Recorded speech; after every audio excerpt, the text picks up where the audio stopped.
il y a eu, eh bien, les Abbassides, il y a eu les traductions, du grec, à l'arabe, il y a eu Beit al-Hikma à Bagdad, et de quels vient ces différents savants cités comme Al-Khawarizmi et d'autres? Ils ont tous travaillé, pour le calife de Bagdad, Mmh. et ils travaillaient tous dans leur domaine, mathématiques, astronomie, médecine, et cetera, et c'est toujours cette fierté comme on l'a dit. D'ailleurs, l'imam Shafi'i, à propos de la médecine, elle avait cette fameuse parole où il disait: «Ta'allamu at-tibb», étudiez, la médecine, car j'ai certes vu les juifs et les chrétiens vous devancer dans celle-ci.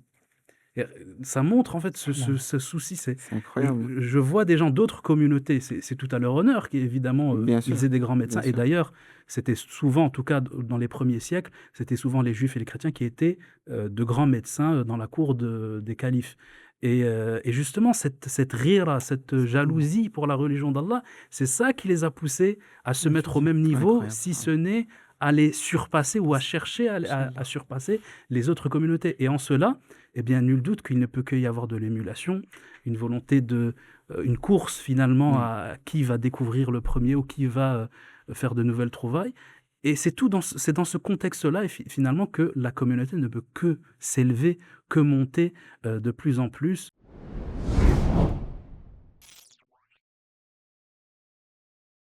أعوذ بالله من الشيطان الرجيم. ولله ما في السماوات وما في الأرض وإلى الله ترجع الأمور. كنتم خير أمة أخرجت للناس تامرون بالمعروف وتنهون عن المنكر وتؤمنون بالله ولو آمن أهل الكتاب لكان خيرا لهم منهم المؤمنون وأكثرهم الفاسقون. لن يضروكم إلا أذى وإن يقاتلوكم يولوكم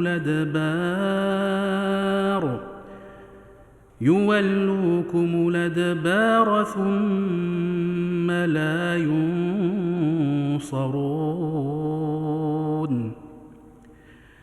ضربت عليهم الذلة أينما ثقفوا إلا بحبل من الله وحبل من الناس وباءوا بغضب من الله وضربت عليهم المسكنة ذلك بأنهم كانوا يكفرون بآيات الله ويقتلون الأنبياء بغير حق ذلك بما عصوا وكانوا يعتدون. صدق الله العظيم. بسم الله الرحمن الرحيم وصلى الله وسلم وبارك على نبينا محمد الصادق الأمين وعلى آله وصحبه أجمعين. رب اشرح لي صدري ويسر لي أمري واحلل عقدة من لساني يفقه قولي. Mes chers frères, mes chères sœurs, assalamu alaikum wa rahmatullahi ta'ala wa barakatuh. Bienvenue dans ce nouveau podcast intitulé Pourquoi la Ummah ne produit plus. Alors c'est un titre qui peut choquer certains d'entre vous, un titre qui justement est quand même assez fort, subhanallah al-azim, dans son sens le plus profond, car on est parti d'un constat. Aujourd'hui, subhanallah al-azim, les musulmans représentent près de 2 milliards d'êtres humains sur Terre. Pourtant, dans les domaines que vous connaissez toutes et tous, les domaines de la science, la technologie, l'innovation, la production intellectuelle on va dire, mondiale ou même locale, eh bien, leur présence est marginale, subhanallah al-azim. Même s'il y a certains frères et certaines sœurs qui font de leur mieux, qui sont, mashallah, impliqués dans ces sciences-là, et qui font de leur mieux pour apporter cette plus-value dans la communauté, dans la société musulmane, eh bien, notre présence reste quand même marginale par rapport au chiffre qui est de 2 milliards de musulmans sur Terre, subhanallah. Vous imaginez? Yani, c'est vraiment extraordinaire. Et nous allons discuter justement de ce sujet aujourd'hui pour essayer un petit peu de décortiquer cela et comprendre pourquoi et comment est-ce possible d'en arriver là. Alors évidemment, le podcast ne sera pas complet sans l'intervention de mes chers intervenants.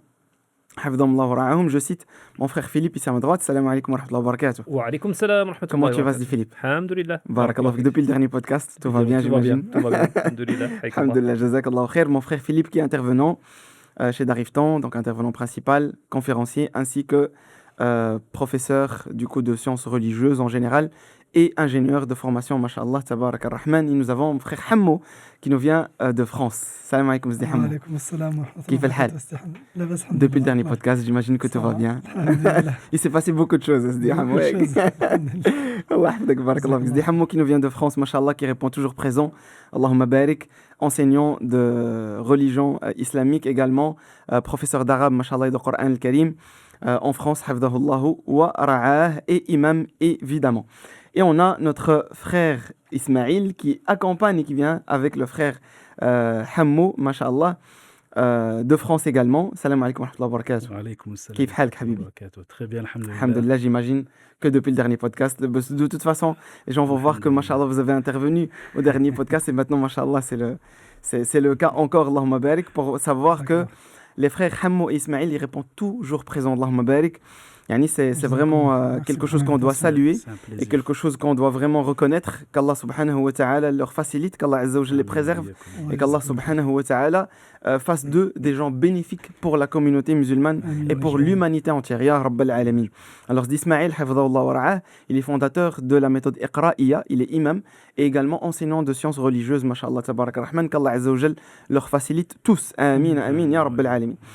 Alors évidemment, aujourd'hui, le sujet, comme j'ai dit, peut susciter l'intérêt de certains et surtout susciter le questionnement de certains, parce qu'ils vont se dire, oui, mais quand même, on est 2 milliards, il y a quand même des choses qui se font, etc. Mais franchement, quand on compare de façon proportionnelle ce qui se fait sur le terrain réellement avec notre nombre, masha'Allah, tabarak ar-Rahman, sur terre, on se dit vraiment où est passée la Ummah qu'a connue le prophète sallallahu alayhi wa sallam à son époque, qu'ont connu les pieux prédécesseurs ridwanullahi alayhim, où est passée cette umma dans laquelle on retrouvait des savants qui donnaient toute leur vie, et je dis bien toute leur vie, jusqu'au point où certains ne se mariaient pas parce qu'ils ne voulaient pas, mais parce qu'ils pensaient que le fait de se marier va justement les empêcher à être ce qui, mashallah, ce qu'ils ont été, ce qui sont aujourd'hui, rahimahumullah ta'ala, ce qui sont aujourd'hui pour toute la communauté. Ils nous ont apporté ce savoir, ils nous ont apporté ces ouvrages, Allahumma barik, qui sont étudiés jusqu'au jour d'aujourd'hui, qui sont étudiés dans des universités islamiques, dans même des universités non islamiques et non religieuses. Et on cite plein de savants comme ça, subhanallah al-azim, que ce soit dans la médecine, que ce soit dans les mathématiques, que ce soit dans la religion, plein de domaines, Allahumma barik, dans lesquels la communauté musulmane dominait quasi tout le temps, subhanallah. Et aujourd'hui, eh bien, on se retrouve dans vraiment la descente de la courbe, c'est-à-dire, eh bien, on n'est plus à cet apogée-là, on commence à descendre et on va essayer de décortiquer, essayer de voir quels sont les problèmes et quelles sont les solutions qu'on pourrait y apporter, Inch'Allah ta'ala, en compagnie évidemment de mes chers intervenants. Donc, on va commencer par une question brise-glace. Avant qu'on se lance dans la question brise-glace, peut-être rappeler à nos auditeurs que c'est la dernière ah oui, c'est vrai, de l'année. Ça j'ai oublié. Tu vois, j'ai tellement pas envie d'arrêter, Philippe. Mais c'est vrai que c'est le dernier. L'année scolaire. C'est ça, parce que ce sera en juin, Inch'Allah ta'ala. Évidemment, on est au mois de juin bientôt, Inch'Allah ta'ala. Et donc, ça sera diffusé. Donc, comment vous voyez le podcast, ça sera diffusé au mois de juin, Bidnillah Azza wa Jal. Et ça sera le dernier podcast, justement, de notre série des podcasts du mardi, de cette saison. Barakallahu fik, dit Philippe, pour le rappel. Et donc, on reviendra, Inch'Allah ta'ala, en fin août, début septembre. On a encore déterminé les dates. On espère avec peut-être des nouveaux concepts, en tout cas, faire évoluer un peu les choses. On a plein d'idées. On va essayer de creuser. Des idées, il y en a. C'est toujours difficile de faire des choses. C'est l'exécution, le nerf de la guerre. Voilà, mais on a besoin aussi d'une pause, estivale. Faites-nous des doigts et surtout passez de très bonnes vacances. Voilà. Évidemment, toujours avec la présence d'Allah Azza wa Jal dans tout ce que vous faites. Allah subhanahu wa ta'ala, هو الحي القيوم. يعني il ne faut pas oublier cela. Il est toujours là, subhanahu wa ta'ala. Il était, il est et il le sera, azza wa jal. Ça, c'est une certitude, ferme certitude. Et aussi toutes vos habitudes, évidemment, en tant que musulman et musulmane, pas besoin de vous le rappeler, évidemment, et de me le rappeler moi en premier. Eh bien, on est musulman, que ce soit pendant les vacances ou avant les vacances ou après les vacances, on reste musulman avec toutes nos bonnes habitudes, alhamdulillah rabbil alamin, notre prière à l'heure, notre lecture de Coran al-Karim, notre bon comportement. Donc, barakallahu fikum, ce n'est pas parce qu'on prend une pause que c'est pomperop, comme on dit, et olé olé, et ça part dans tous les sens. Donc, jazakumullahu khairan. Je vous fais confiance. Inch'Allah, vous passerez de très très très belles vacances. Vous revenez même, j'aimerais bien qu'on puisse revenir des vacances encore meilleures qu'avant les vacances, Inch'Allah ta'ala, que ce soit sur le plan spirituel ou personnel et sociétal. Barakallahu fikum. On se recharge pendant les vacances. Ah, ça c'est clair, bien sûr. Bien sûr, la piscine, c'est pas interdit. Hein. Comme ça, vous savez, mais tant que c'est dans les règles. Tant que c'est dans les règles, voilà. Voilà. Alors, on va passer à la question brise-glace, Inch'Allah ta'ala. Donc, Sidi Philippe, et c'est la question pour tout le monde évidemment, comment est-ce qu'une civilisation qui est l'islam, donc notre communauté, subhanallah adim, notre umma, qui a dominé des siècles et des siècles de savoir, a-t-elle progressivement perdu cet élan, yani, si on peut l'appeler comme ça, cette dynamique de production, cette dynamique de recherche, cette dynamique de science? Que s'est-il passé entre-temps? الحمد لله رب العالمين ثم الصلاة والسلام على أشرف الأنبياء والمرسلين سيدنا محمد وعلى آله وصحبه أجمعين وبعد. Akhi Hamza, c'est évidemment sur la question à 1 million d'euros, je vais te dire, de savoir qu'est-ce qui cloche dans la communauté si Hamza, mais il y a plusieurs causes, très certainement, on ne pourra pas tout amener, on va peut-être être un peu léger sur certains aspects, Non.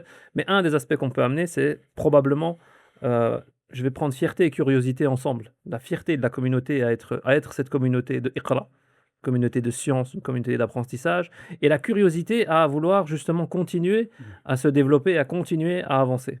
Et je vais juste expliquer une anecdote rapide, une des khutbahs les plus belles que j'ai entendues, qui m'a été venue d'entendre dans une mosquée. C'était dans une mosquée à Bruxelles, à Schaerbeek. Et le cheikh Hafidhallah a fait une khutbah, étonnez-vous, sur le moteur. Sur le moteur. La khutbah, la prêche, c'était sur le moteur. Et tout le monde a dit, ouais, je vais faire une khutbah sur le moteur. Tout le monde a regardé comme ça. Et il a commencé à expliquer les intérêts que Toyota avait pour le moteur, et que dans les années 30, ils ont envoyé des ingénieurs en Allemagne pour étudier le moteur allemand, etc., et que Toyota est né de là. Et que donc, ils ont fait du rétro-engineering, appelons ça ainsi, et qu'ils ont été se renseigner, qu'ils avaient l'izza de se dire, tiens, nous, on veut faire une voiture japonaise qui soit fiable, qui soit ceci, qui soit cela, quels sont les critères qu'on doit avoir pour faire quelque chose de bien. Et ils ont mis des gens qui ont investi dans ce projet, qui ont voyagé pour l'apprentissage de cette science-là, et qui sont revenus avec cette science, et ils ont mis en place Toyota. Et Toyota est ce qu'on est aujourd'hui, sans faire de la pub pour Toyota. Voilà. Mais vous voyez ce que je veux dire. Non. Et tout le monde s'étonnait dans la mosquée de cette khutbah. Et à la fin, il a terminé en disant, enfin la deuxième partie de la khutbah, c'était « Et nous, on fait quoi ?» Subhanallah. Et nous, on fait quoi? Nous, la nation musulmane, avec un grand N, hein, donc c'est nous, tous musulmans un peu partout dans le monde, est-ce qu'on a des choses qui sont produites d'un point de vue religieux ou même d'un point de vue profane, mais dont on peut dire, eh bien, les musulmans sont encore dans le coup, entre guillemets, parce qu'ils ont la fierté, ils produisent encore des choses, ils ont l'itqan, et on va parler de l'ihsan, de l'itqan, donc la précision de leurs choses. Et son constat était de dire, voilà, on manque cette izza, cette fierté d'être musulman, et cette curiosité de se dire, eh bien, nous aussi, on veut, parce qu'on sait que maintenant, pour monter dans la société, il n'y a pas que le côté religieux, c'est une chose, etc., mais il y a le côté aussi bien sociétal, matériel, auquel on devrait pouvoir participer aussi pour amener des solutions, parfois avec des lunettes musulmanes, on aura l'occasion peut-être d'en parler aussi, et c'est là où il nous manque des choses. Donc je dirais manque de fierté, manque de curiosité, mais on aura l'occasion d'en parler. Barakallah fik Sidi Philippe, jazakallah khair. C'est Hammo. La même question. Qu'est-ce qui te vient en tête lorsque tu penses justement à la problématique aujourd'hui? Bismillah ar-Rahman ar-Rahim, wa salatu wa salam ala ashraf al-anbiya wal mursalin. Alors moi, c'est assez simple, ça rejoint un peu ce que l'akh Sidi Philippe a dit, c'est que nous avons les connaissances et malheureusement notre communauté préfère les mettre à disposition d'autres communautés que de la leur. parce qu'ils y voient un meilleur intérêt financier ou autre. Et malheureusement, c'est ce qui revient le plus souvent aujourd'hui. C'est-à-dire on a des connaissances, on voit aujourd'hui des étudiants qui viennent du Maroc, d'Algérie ou autre, et qui sont des ingénieurs très, très, très, très forts, très confirmés, extrêmement, tellement forts que c'est eux qui donnent des cours à d'autres professeurs d'ici. Et malheureusement, on espère en tout cas que ça va améliorer, que les choses vont s'améliorer نعم dans le temps et qu'on pourra, entre guillemets, être ننتفع بهذا العلم، يعني bien sûr que ça sera utile à notre communauté plus qu'à une autre, نعم tout en étant utile à l'autre si on la met en pratique chez bien nous. sûr bien sûr Donc voilà, moi c'est comme ça que je vois les choses. Je pense que c'est juste le fait d'être peut-être sous-payé ou sous-coté, de penser qu'on est sous-coté, mais au final, je pense qu'il vaut mieux être utile et avoir une fierté. Donc pour pas qu'il y ait ce manque de fierté, il faut qu'il y ait cette fierté de dire je veux mettre cette science à contribution et le fruit du résultat viendra plus tard. الله يجازيك بخير بارك الله فيك زدي إسماعيل une question Bien, ce que je rajouterais, je dirais que finalement, au niveau des facteurs, je dirais qu'il y a un facteur essentiel qui, lui, est pour le coup intérieur et de multiples facteurs extérieurs, parmi lesquels un certain nombre ont été cités précédemment. Mais l'origine de cela est ce facteur qui est, lui, intérieur, et c'est tout simplement le détachement vis-à-vis de la religion. C'est-à-dire que Allah Azza wa Jal, il ne donne les richesses de ce monde à la communauté qu'à partir du moment où ils sont fidèles à Allah Azza wa Jal, où ils ont cette ferveur religieuse, au point où justement de laquelle naît cette fierté dont tu parlais. C'est à partir de justement cette foi intérieure que naît cette fierté de vouloir, eh bien, faire élever cette communauté et faire en sorte qu'elle soit, eh bien, comme les versets qu'on a cités précédemment, eh bien, soit la meilleure communauté. C'est ça qui crée cette volonté, en fait, qu'elle soit la communauté qui réussit le mieux, eh bien, qui sans doute découvre ou invente de nouvelles choses, etc., pour le bien évidemment des musulmans, mais également de l'humanité tout entière. Et ensuite, en effet, eh bien, de cet intérieur naît toute une sorte de cause extérieure. Donc, si la foi faiblit, si l'intérêt pour la religion d'Allah faiblit, Allah Ta'ala nous punit et nous châtie, eh bien, par cet avilissement, par cette humiliation, au point où eh bien, nos pays sont alors divisés en petites parcelles, en petites portions. On se fait des guerres internes entre nous et finalement, c'est quelque chose qui ne cesse de se répéter malheureusement. et subhanallah on est amené justement à penser de façon logique à pourquoi en fait est-ce que nos pieux prédécesseurs Ridwanullahi alayhim, et même je dirais donc les tabi'in ou tabi'in, donc ceux qui les ont justement suivis et d'autres, et donc les successions de plusieurs générations produisaient quand même jusqu'à un certain moment. C'est-à-dire que voilà, ça ne s'est pas limité juste au prophète sallam et puis aux prédécesseurs et à l'époque, mais ça a continué pendant vraiment un bon moment, masha'Allah, tabarak ar-Rahman, à produire des choses, à être vraiment présent à ce niveau-là, au niveau de toutes les sciences, que ce soit des sciences religieuses et ou profanes. On se demande pourquoi, en fait, qu'est-ce qui a fait que ces personnes qui nous ont précédés, ces musulmans qui nous ont précédés, avaient justement une forte relation avec la science et la découverte. C'était Philippe. Mais déjà, il faut se rendre compte que tout, tous les siècles n'ont pas été des siècles d'abondance, de Non. nouvelles Oui, choses. c'est Et vrai, ça, c'est vrai. on a même dans l'histoire du fiqh, donc de la jurisprudence islamique, une période sèche, une période où il n'y a plus d'ijtihad, il n'y a plus d'efforts d'interprétation. Et ça a même duré plusieurs siècles où on est toujours resté sur les fatwas des anciens et sur la façon de voir des anciens, aussi parce que la vie n'a pas évolué pendant toute une période. Il faut se rendre compte qu'au début, après donc l'avènement du prophète, alayhi salatu wassalam, la mort du prophète, sallallahu alayhi wa sallam, la venue des califes, etc., tout était à faire. Et donc là sont venues des nouvelles sciences qui se sont construites et basées bien sûr sur notre religion, dans les sciences de la langue arabe, dans les sciences du Coran, dans les sciences du fiqh et de ses fondements, etc., du hadith. Toutes ces sciences-là, elles sont des sciences qui ont été mises en place par nos savants pour protéger la révélation et pour comprendre le Coran d'une façon correcte. Mais une fois que, je vais dire que cet effort qui a pris plusieurs siècles déjà à se mettre en place, c'est pas sur un claquement de doigts que ça s'est fait non plus, ça a mis des siècles. avec l'influence, on va pas refaire toute l'histoire islamique, mais l'influence qu'il y a eu aussi quand on a rencontré d'autres civilisations et quand il y a eu l'influence des philosophes, et est-ce que ça a eu comme impact positif et négatif sur la Ummah, etc. Mais à un moment, on est arrivé à un point, de sécheresse, à un point on va dire le haut de la symptote, où à ce moment-là, on n'arrivait plus à produire des choses. Et il a fallu qu'on revienne dans les temps, je parle au niveau religieux islamique, il a fallu qu'on revienne dans les temps, je veux dire, plus modernes, où on a vu des nouvelles choses qui apparaissent pour que les musulmans commencent à reproduire de l'ijtihad et à refaire des efforts d'interprétation parce que le besoin est là. On parle maintenant, on a parlé la fois de passé de l'IA, de machin, typiquement, ça va être des choses dans lesquelles les musulmans vont créer. Alors là où c'est vrai, c'est qu'avant, on a, surtout à l'époque de l'Andalousie qu'on peut citer, les musulmans étaient, entre guillemets, au top mondial de leur art, parce qu'ils avaient maîtrisé, entre guillemets, une grande partie de la terre était déjà musulmane, et en plus de cela, ils ont traduit les ouvrages des Grecs et d'autres, et donc ils se sont appropriés ces sciences-là. Ils n'ont pas eu peur, les musulmans, à cette époque-là, de se dire, bien, on va construire sur ce que les autres ont fait. Ils n'ont pas réinventé la roue, donc ils ont traduit des ouvrages existants. Ils sont repartis de là et ils ont ramené encore un effort.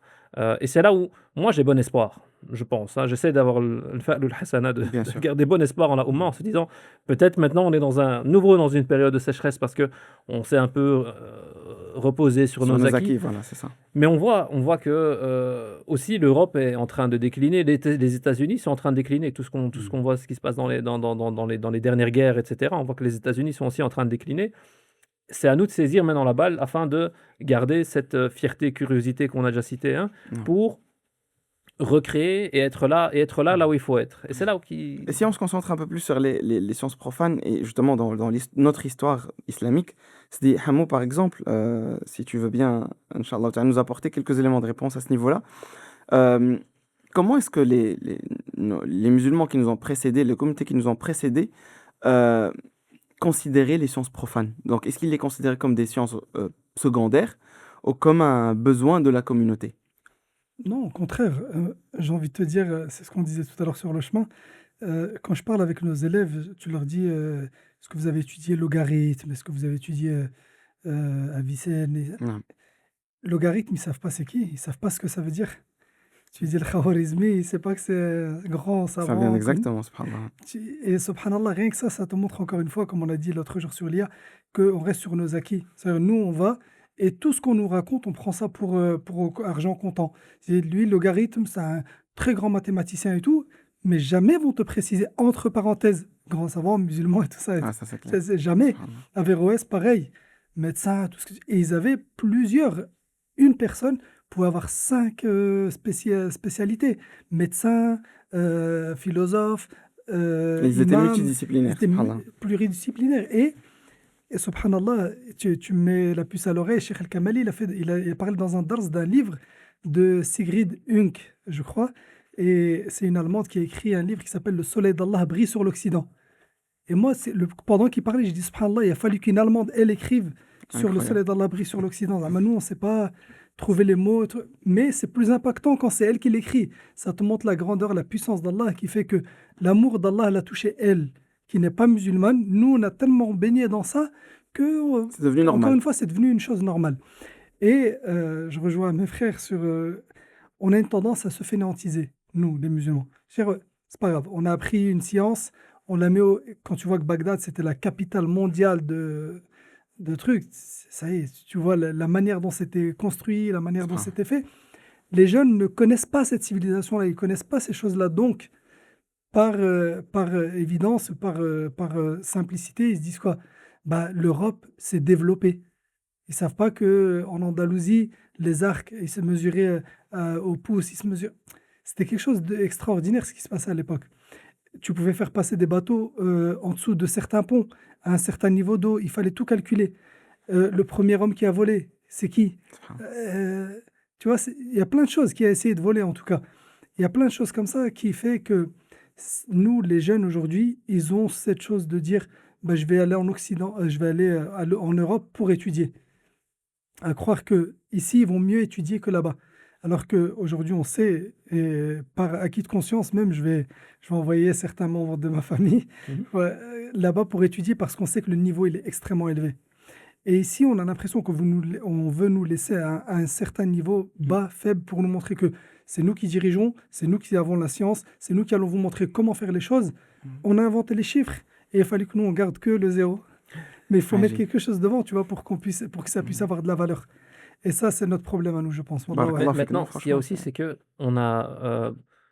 les musulmans ont aussi développé des sciences sur base de leurs besoins. Parce que tu l'as cité rapidement, mais par exemple, le fait dans les mosquées de savoir comment le son allait se propager dans les mosquées, c'est une science. La propagation du son dans l'air, comment est-ce qu'il va rebondir sur les surfaces afin que les gens... Mais ça, il y avait un but religieux derrière, de dire, ah bah oui, mais l'imam, quand il prie, il faut que les gens l'entendent. Donc il y avait des canaux dans les... Le reflet du soleil dans les fontaines et tout ça. Voilà, il y avait toutes des choses. L'ingénierie, ça. C'est le fait que les musulmans regardaient les astres depuis le début, parce que déjà les musulmans ont toujours aimé, même avant l'islam, les Arabes regardaient toujours les astres. Mais après cela, comme nous, on a une partie des règles religieuses liées à l'islam qui sont liées à l'apparition d'astres, à la disparition d'astres, etc.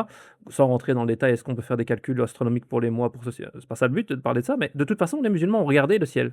Et on commençait à se poser des questions de, tiens, mais si on voit pas, si on voit, et dans quelles conditions, si j'ai ci, si j'ai ça. Et donc il y a eu cette réflexion scientifique qui était basée aussi sur la religion de base, et dont se sont servis après même les non-musulmans pour calculer, dans le calcul de temps, ou la propagation du son, etc. Parce que les musulmans avaient un besoin derrière. Et l'homme est curieux. C'est vrai que l'homme a tendance à rester fainéant quand il a la possibilité de, mais on a toujours eu qu'ils soient musulmans ou non musulmans, les savants, quand ils sont dans une science et qu'ils ont appris des choses, ils veulent continuer à gratter. Et donc ils vont rentrer là-dedans peut-être par la porte de l'islam, et puis ils vont élargir cette porte dans les sciences de la médecine, etc. Pour revenir à ce que tu voulais entendre, c'est Hamza, pour moi, je pense qu'on a régressé. Pour moi, je pense qu'on a régressé au niveau religieux, on a régressé par rapport à l'époque. L'époque, c'était extraordinaire. Aujourd'hui, les gens se limitent à, encore une fois, j'ai une question, je me la pose, j'ai la réponse tout de suite, ça va, salam alaikum. J'étudie pas. C'est-à-dire, je vais au plus simple, au plus vite, au plus rapide. J'ai consommé. On est devenu une société de consommation. Nous, en tout cas, la communauté. Mais, encore une fois, on espère et on voit de plus en plus de jeunes, Inch'Allah ta'ala, on garde le bon soupçon, on voit de plus en plus de jeunes qui se posent la question. Alors, c'est toujours... encore une fois, comme min fi'atin qalilatin, ça veut dire combien de communautés ont gagné alors qu'elles étaient minimes, combien par la grâce d'Allah, c'est toujours la puissance d'Allah. Avec Nuh alayhi salam, très peu de gens, très peu de gens ont cru avec lui. Comment dire, donc tu auras toujours cette minorité qui va essayer de faire briller la majorité. Et c'est en tout cas l'espoir que nous on garde. On encourage les jeunes à vraiment suivre ce chemin des études. Je dis, Ismaël, justement, qu'est-ce qui cloche finalement donc, dans notre manière de comprendre le savoir aujourd'hui? Qu'est-ce qu'on a perdu? Quelles sont peut-être les méthodologies, les manières? Est-ce qu'on n'a plus le même procédé, la même technique, peut-être les mêmes manières, etc. Très clairement, la première des choses, elle est véritablement liée à une certaine éducation vis-à-vis du savoir. Il faut savoir que la communauté, dans les premiers siècles de l'islam, elle bénéficiait de l'éducation du meilleur des hommes, sallallahu alayhi wa sallam. Et il a en effet éduqué les sahaba, les compagnons, à cette révérence, au fait de considérer la science comme une chose noble, de façon absolue, puisqu'il s'agit d'un attribut divin et que Allah Azza wa Jal octroie sa science. Et les sahaba ont été éduqués quant au fait que la science est une qualité qui doit être recherchée par le musulman. Et que ce n'est qu'une chose qui peut l'ennoblir, le rendre d'autant plus grand qu'il ne l'est, et encore plus pieux, comme le dit Allah Azza wa Jal, Innama yakhshallaha min ibadihi al-ulama'u. Seuls, en tout cas ceux qui craignent Allah véritablement, sont les savants. Et donc, lorsque tu pars avec cette idée et que le monde s'ouvre à toi, parce que justement, Allah Ta'ala a ouvert les portes à ces musulmans qui ont en effet conquis nombre de terres, de territoires, etc., et que tu découvres de nouvelles cultures, de nouvelles civilisations, les Perses, les Romains, qui en effet sont de grandes civilisations, mais que toi, tu les rencontres avec cette vision-là, cette vision de la science, cette vision noble de la science et la recherche de ce qui est utile et la recherche de la perfection. Tous ces éléments-là de l'éducation du prophète sallallahu alayhi wa sallam, qui les a imprégnés au plus profond de leur être, ne peut que les amener à devenir en effet eh bien, des grands savants également dans les sciences profanes, à vouloir développer ces sciences, à s'intéresser à ce qu'ont écrit les Grecs, les Romains, etc., pour, ne serait-ce que pour faire le khayr, ne serait-ce que pour améliorer le quotidien des gens, pour améliorer leur vie, comme je viens de le dire, leur vie quotidienne, pour améliorer eh bien, toutes les choses qui sont des facilités dans leur vie, mais également par volonté eh bien, de rendre cette civilisation nouvellement créée d'autant plus puissante.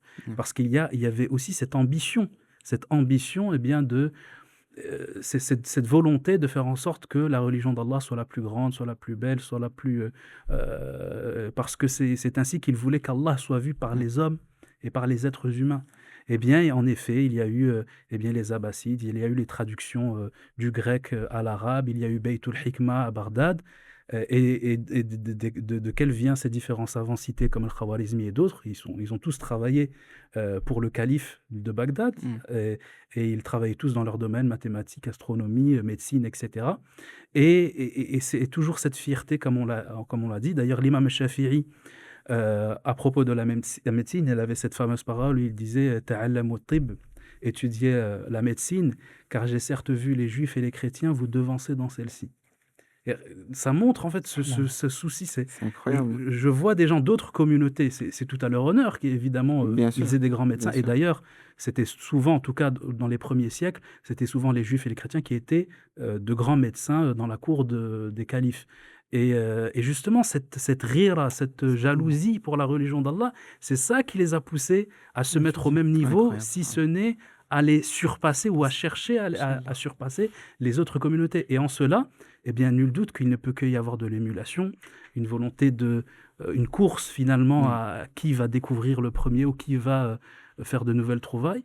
Et c'est dans ce contexte-là, finalement, que la communauté ne peut que s'élever, que monter de plus en plus. Et lorsque ceci est perdu, lorsque cette éducation se dilue, s'affaiblit, qu'on n'a plus le même rapport avec la science, qu'on ne voit plus la science comme une adoration, parce que c'était des gens, il ne faut pas l'oublier, même ces savants-là qui étaient profanes, quand tu lis la biographie d'Al-Khawarizmi, quand tu lis la biographie de ces astronomes, etc., tu constates que véritablement, ils n'accordaient aucune autre minute, si ce n'est à leur art. Vraiment, pendant 20 ans, 30 ans, 40 ans, 50 ans, ils ne faisaient que cela, et ils s'adonnaient totalement à leur science. Absolument, il n'y a que ça. Et ceci en vertu du hadith dans lequel le prophète sallam dit Dunya mal'ouna, la vie d'ici-bas est totalement maudite, sauf justement à la fin du hadith, sauf un savant et un étudiant. Ça peut être intéressant de ramener un concept dont vous avez tous les deux parlé, mais j'aimerais bien le mettre juste en lumière. C'est ce qu'on appelle al-ilm al-nafi', la science bénéfique, utile. Parce que et on a plusieurs hadiths du prophète alayhi salatu wassalam qui disaient justement demander et chercher le refuge auprès d'Allah d'une science qui n'est pas utile. Et là, à nous de nous poser parce que, mashallah, dans la communauté, on a des gens, ils ont l'ilm dans des sujets. Tabarakallah, tu vas jamais tu leur demandes Messi, il a joué dans quel club, dans quel machin. Moi, des fois, je joue avec des jeunes avec ça dans les classes, de dire quand on commence le cours de Sira, en général, moi, je commence avec ça pour leur dire des questions sur Messi, Ronaldo, ou je sais pas qui. Et puis voilà, tu poses des questions sur la famille du prophète alayhi salam, t'entends des... Mais c'est pour ça, il y a des sciences qui sont bénéfiques pour le musulman. Alors les sciences religieuses en tant que telles, mais même des sciences profanes, parce que c'est une question qui revient souvent aussi, de dire oui, mais si j'étudie les mathématiques, etc., est-ce que je rentre dans les hadiths de ceux qui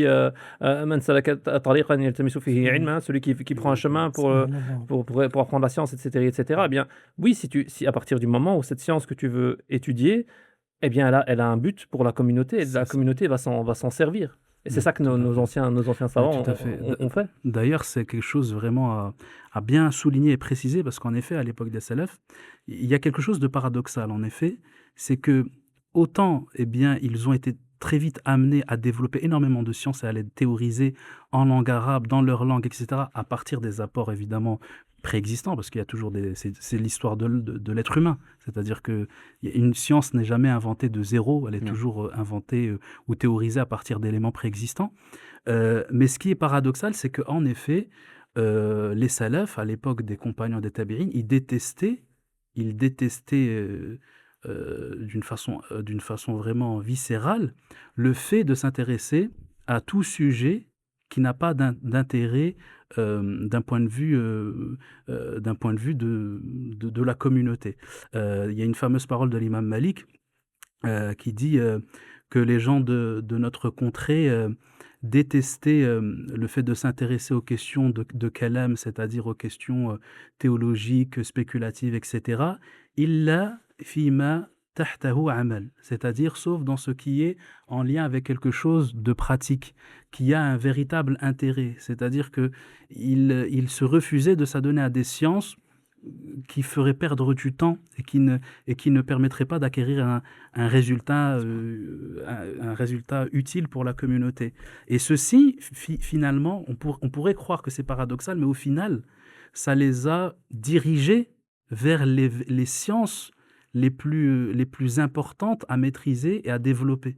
Et donc forcément, ils se sont plus intéressés comme le disait Philippe tout à l'heure, aux sciences qui vraiment ont un intérêt, soit, comme tu le disais, pour l'acoustique, etc., la physique, la chimie, l'astronomie, etc., des sciences qui vraiment ont un intérêt concret, sensible, palpable. Et ça, c'est quelque chose, c'est un trait remarquable de la civilisation islamique, et qui, justement, on peut constater que c'est finalement l'inverse qu'on vit. C'est-à-dire qu'aujourd'hui, il y a un essor pour des sciences totalement inutiles.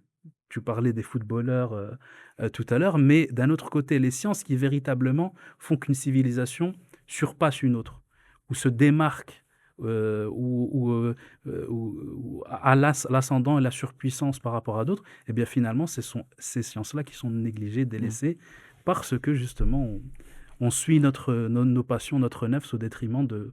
Je pense que tu vas rebondir.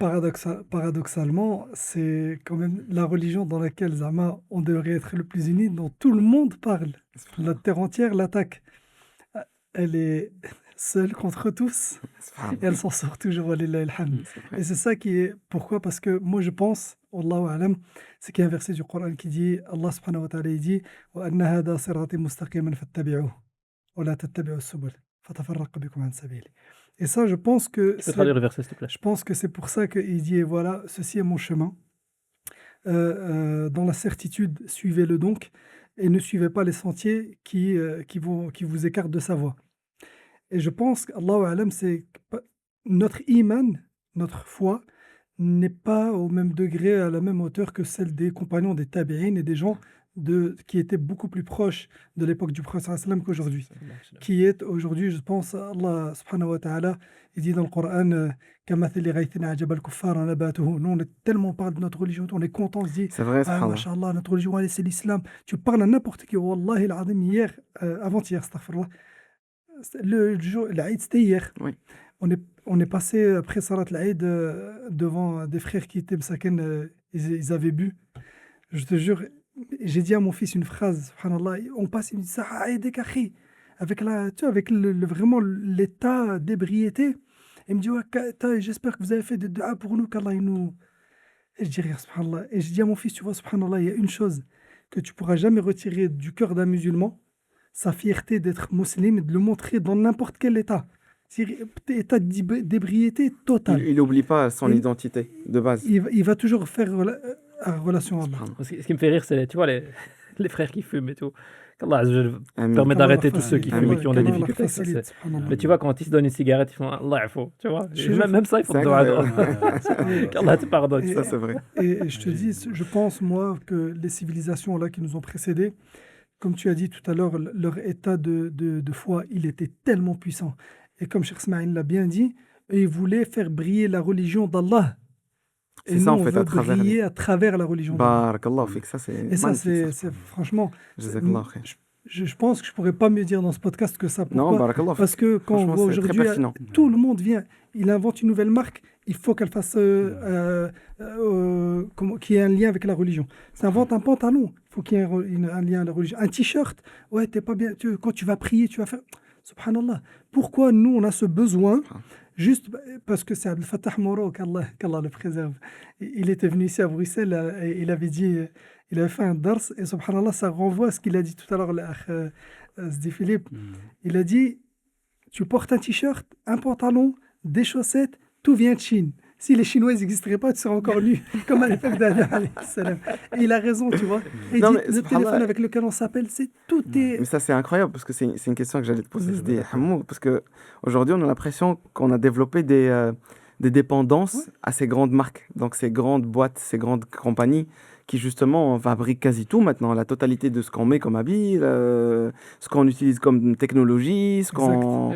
Même nos habits musulmans. C'est ça, oui, vraiment. Même des habits, des abayas ou des... Parce que moi, franchement, j'aimerais bien un jour qu'on se dise, il y a une marque totalement musulmane, mais totalement, quand je dis totalement, de A à Z, il y a de la fabrication.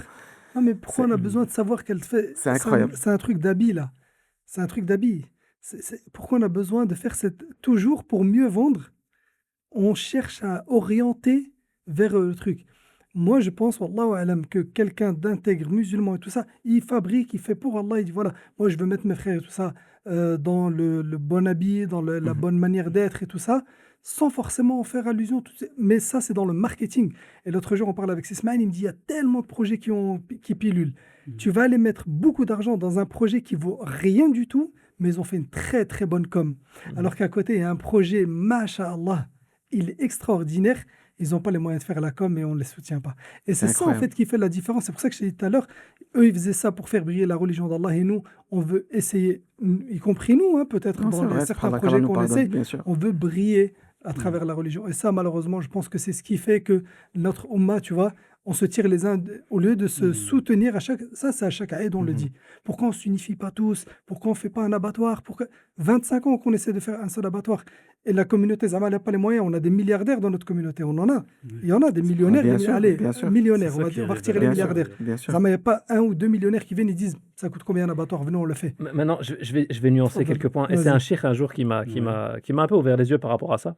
Un cheikh, Hafidallah, je vais pas citer son nom parce que c'est quelqu'un de très, très humble, qui est d'origine belge. Il n'est pas belge converti, mais il est marocain d'origine, mais il a été vivre en Arabie. Il est là depuis très longtemps, il est docteur maintenant. Et un jour, il vient de temps en temps visiter sa fille près de chez moi, et je marchais une fois sur le chemin avec lui. Et je me plaignais un peu de la mosquée chez nous, en disant ouais, organisation, et moi j'étais aussi en organisation, mais hein, et je me plaignais un peu de ça. Et il me disait, change-la toi. Non, il me disait, Harry Philippe, tu sais ce qu'il me disait? Il me disait, regarde ta mosquée, comment elle est. Parce qu'il voit le samedi, dimanche, lui il vient là quelques fois dans l'année, et il me dit, regarde, vous avez des halaqat de Coran dans la mosquée, vous avez, par la volonté d'Allah Azza wa Jal, sorti à peu près 70-80 huffaz dans votre mosquée, qui récitent dans des riwayats différentes. Il dit, il y a 30 ans de cela, avant que lui parte là-bas, etc., il dit, il n'y avait pas ça. Il n'y avait pas ça. Il dit, l'islam en Belgique, en France, il est là depuis 60-70 ans, ou quelque chose comme ça. Et il faut lui laisser le temps encore de grandir. Ça reste un bébé. Alors, si tu compares l'islam en France ou l'islam en Belgique à l'islam du Maroc ou l'islam d'Arabie ou l'islam de Turquie, qui est là depuis des centaines et des centaines d'années, effectivement, tu vas trouver une grande différence. Donc, il faut peut-être se laisser aussi un peu le temps. C'est vrai que les processus d'évolution des civilisations, c'est un processus extrêmement long. C'est-à-dire que finalement, lorsque qu'on lit l'histoire musulmane, on constate très clairement que cet affaiblissement, il a été extrêmement progressif en vérité. Et il est beaucoup moins spectaculaire qu'on ne le pense. On pense très souvent qu'il y a eu qu'il n'y avait plus rien, par exemple, juste avant la colonisation. En réalité, il y a toujours eu un grand khayr, alhamdoulilah, dans cette communauté et dans les pays musulmans de façon générale.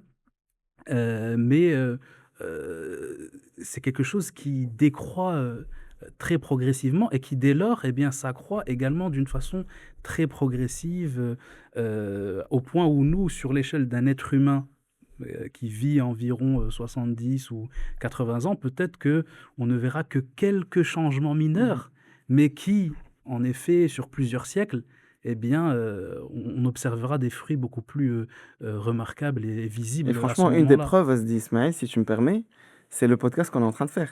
Oui, En fait, c'est les personnes qui nous regardent et qui se rendent compte oui, de c'est la vrai. problématique. Mhm.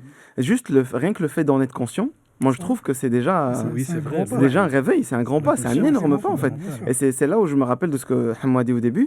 Bah, alhamdoulilah, les jeunes d'aujourd'hui, en fait, ils sont en plein dedans. Ils sont Oui, vraiment Oui, en train de se réveiller d'une manière exactement. extraordinaire, La courbe elle est en train de remonter. incroyable, oui, subhanallah. c'est Vraiment, ça. ils sont conscients. Et ça, en fait, ça se conscientise de plus en plus. C'est ça. C'est-à-dire, les jeunes, ils sortent et beaucoup, même pendant Ramadan, le premier truc qui vient, quand il te voit faire tarawih et tout, il dit ouais, où est-ce que je peux prendre des cours de Coran? Incroyable, Oui, Tout subhanallah, de tu vois. suite. Ça le Où motive. est-ce que je peux faire des séances? Il y a un retour vers oui, Allah juste Exactement. Et tu vois extraordinaire, ça Et dans c'est les... subhanallah. peut-être ce qui va changer, comme il a dit Ouais. tout à l'heure, c'est peut-être ce qui va changer ce qu'on est en train de dire là aujourd'hui. Et excusez-moi, j'ai juste, parce que j'aimerais bien que vous me corrigiez cette info que j'ai en tête. يبعث الله على رأس كل 100 سنة Mais من Oui. يجدد. Je sais pas si tu sais, t'as la référence ou pas, Ismaël? La référence du hadith, je ne saurais pas te la donner Non, il comme n'y a pas de ça. souci, je vous ai pris Euh, de cours là. Mais même moi, en fait, subhanallah, j'essaie de me rappeler mais en effet, exactement hein, de. c'est clairement, en tout cas, il est clairement cité par les savants. Ils se fondent sur ce hadith-là. Ils ont Non. même fait, les grands savants ont fait même Parce que je sais des que même listes Farid de al-Ansari, mujaddidin. rahimahullah, il le Oui, en citait effet. souvent dans ses discours, Oui, etc. par exemple, on a notamment, je sais que Ibn Salah, il a énuméré l'ensemble des mujaddidines siècle après siècle. Non. Et en effet, clairement, c'est une réalité. Maintenant, au niveau de la référence exacte, il faudrait vérifier sans doute après le podcast. Mais Barakallah fik. Non, mais Allah yajzak bi khair. Parce que c'est vraiment un hadith, subhanallah, que j'ai oui, entendu parler très souvent. Et par des grands savants, mashallah, comme j'ai cité, donc Farid al-Ansari, rahimahullah ta'ala, oui, wa taqabbalahu ya rabbi min as-salihin fi jannati an-na'im.